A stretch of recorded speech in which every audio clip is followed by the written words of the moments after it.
Hi, my name is Susan Hall, and I'm Vice President of Performance Improvement with Strategic Enhancement Group. And over the years, my clients often ask me about how do I tap into the energy and the talent of my employees and really get the most from their performance. And there's obviously a lot of different answers to that question, but today I'd like to talk about the number one way I think that managers unintentionally squelch the talent of their employees. If you think about a time in your career where you have been incredibly motivated, the work just flowed, you did great work, time flew by, what was the climate like? What were the conditions under which you were working that brought out the best in you? And when we ask this question to our clients, typically four things come up. One is it was a challenging task, it was really important work, and it was important that we did it well.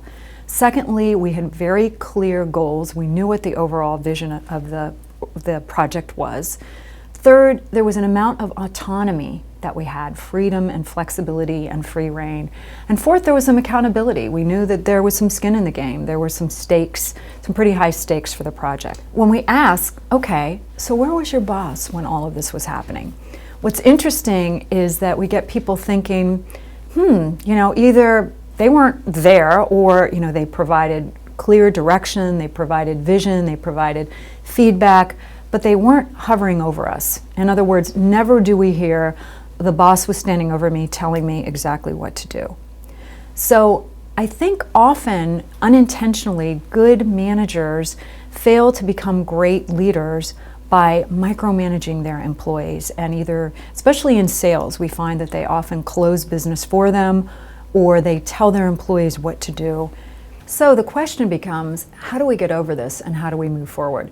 Well, it really all comes down to the mindset of the leader, and that is the leader has to change their thinking from how do I control this to how do we collectively as a team manage this project.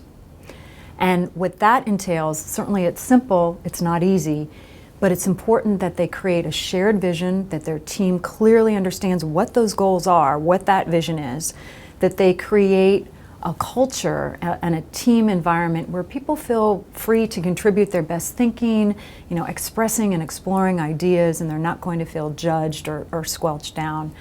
But the most critical thing to shift from that kind of heroic, I've got to be responsible for all of this thinking, is to enlist the help of your team.